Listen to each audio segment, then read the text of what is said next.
I want to ask you, first of all, about the law of attraction and what we call secular law, the law of what we have in the United States. You have talked on and off about law and how it relates to certain things that people have been doing. And most often you talk in terms of litigation as it being something you would not advise people to do. Only because it is usually pushing against something. It is perfectly wonderful to stand for something. There's a lot of patriotism that is surfacing in very powerful ways. And it's a wonderful thing when you stand in a place clear about what you stand for and feeling full of the pride of that direction of thought. But that is quite different from standing against something. You could use a word either way, and it can mean two entirely different vibrations. And we would say litigation is sort of the same thing. You could be really an advocate of something that you want, but you have to be very light-handed about pushing against what you don't want, because you can't stand for something and push against its opposite at the same time. And so what happens is one side or the other wins in terms of the secular legality, but in reality, everybody loses because everybody's pushed so hard against everybody that for the whole duration, they have used each other as their excuse to pinch off from source energy, and no real good ever comes for very long. And it isn't until it falls into their far and distant past that they begin to recover their life force again, you see. And it doesn't have to be that way. You could be in disagreement, meaning you are evaluating contrast, and out of the disagreement, you come to your full awareness of what you want. And if you could fully get aligned with what you want, thinking about it, speaking about it, feeling it, imagining it, breathing it, living it, knowing it, the universe is delivering it to you. You would have to receive what you are wanting. It cannot be any other way.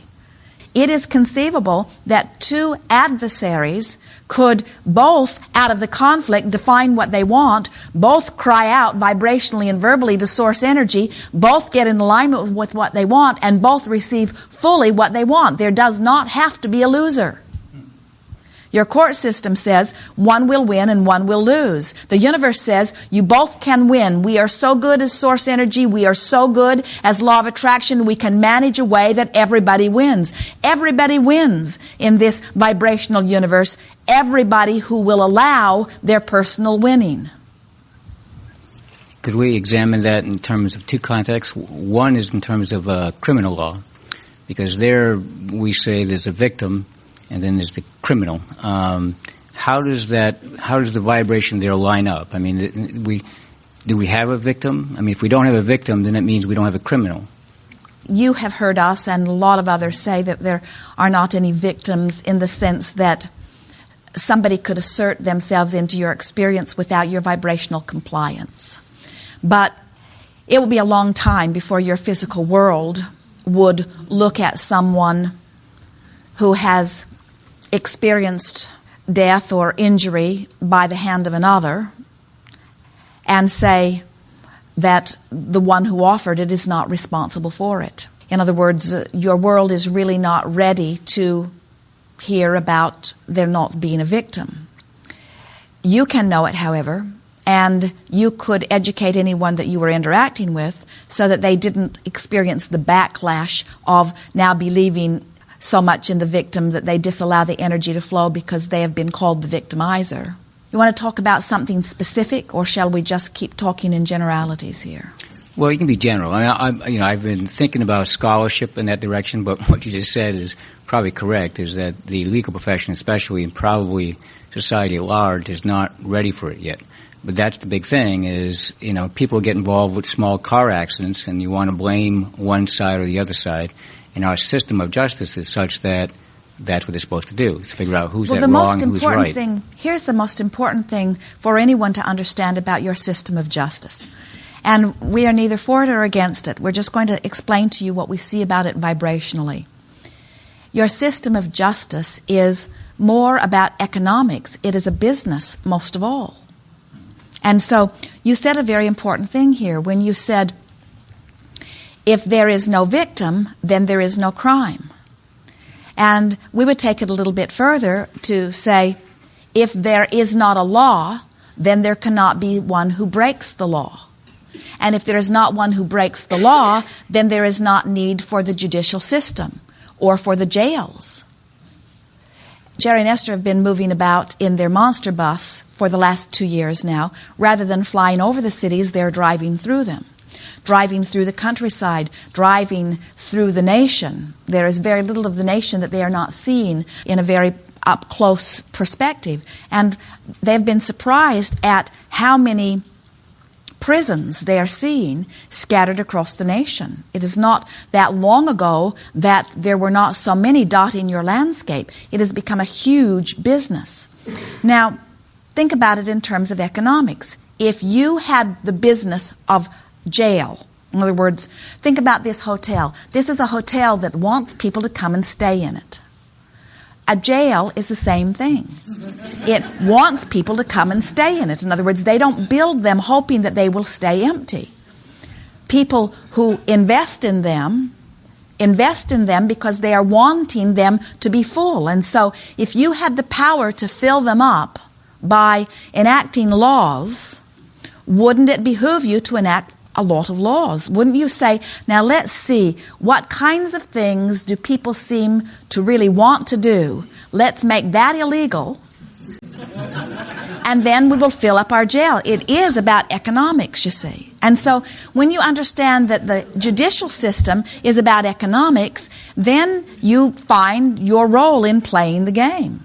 You don't try to buck the current because it is a very big current. Economics is the current that keeps everything going. We are not at all pushing against your idea of economics because we know that every point of consciousness is selfishly motivated. In other words, there is no exception to that, and it's a very good thing, which means everyone who chooses everything chooses it because at some level of their being they anticipate that they would feel better in the process of it. So what that means is that as every point of consciousness is doing their best to do what they believe will benefit them most, then what happens is there is always an enormous, very extraordinary and very perfect balance to the whole of things. It keeps any one idea from dominating. It allows all to receive the benefit of what they are wanting. And so when you think in terms of the judiciary system and you think in terms of it sort of being orchestrated by this powerful economic balance and you recognize that everybody can find their place within it, then it's easier to sort it all out. Bring us back round to what you were talking about, and we will bring it back into the whole picture of this. Well, I'm trying to find the connection, relationship between the law of attraction and our laws, and where they fit together, and how can we come to that resolution. And I'm gathering by what you're saying is that because of the economics, we're not there anywhere near in the immediate future. That's going to be quite some time that we can start to understand the law of attraction and therefore let things sort of sort themselves out, as opposed to having laws that were forced. If you are wanting to offer a thought that would bring you and your society closer to what you're reaching for, imagine more people understanding law of attraction and understanding that there is no such thing as assertion, that everything is about attraction. Because it isn't until an individual understands that nothing comes to him that he is not inviting, that he loses his fear. And it isn't until you lose your fear of what others will do that you would then be willing to release your laws and trust that law of attraction is the manager that is sorting it all out.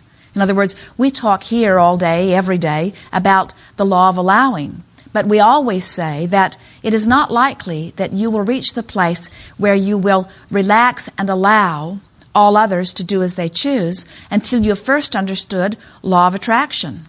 Because until you understand that another cannot assert themselves into your experience, you might feel like you need to control the circumstances around, which feels to you then like you have to gather up all those that would do other than what you need to do. And it isn't until something falls of its economic weight that most of you make those kinds of changes. In other words, we believe that your judicial system, that your incarceration system will fall of its own economic weight. In other words, there will be a time when there will be so many that are in jail and so many that aren't in jail that are feeling the burden of housing them. In other words, talk about a hotel system. There are large parts of your population that are not productive, that are incarcerated, that all of their needs, medical expenses, meals, housing, all is being paid for by those who are not. And as the imbalance becomes too great, it is when it comes to that part of economic decision that we believe that more laws will be softened and more people will be released to their own experience. And of course there are always extremes. In other words, many would say, well, there are those that we want to lock up and there are those that we don't want to lock up. And we say, as long as there are those you want to lock up, you will always be in that vibration of pushing against. And as long as you are in the vibration of pushing against, there will always be those who appear to be victims, because that's how you become victims. That's how you get what you don't want. It is by pushing against what you don't want, you see. So that is a cycle that must be understood. Your world is coming closer to understanding that the war on drugs is not working. The harder you push against it, the bigger it gets. The war on anything doesn't make it go away. It just makes it get bigger, you see. Great. Thank you. Yes, indeed. We have enjoyed this interaction immensely. It is lovely to come together with those like you who are coming more clearly in every day to know who you are. Be easy about all of this. These are extraordinary times. More source energy focused in your time-space reality than we've ever seen before. Let the good times roll. There is great love here for you. We are complete.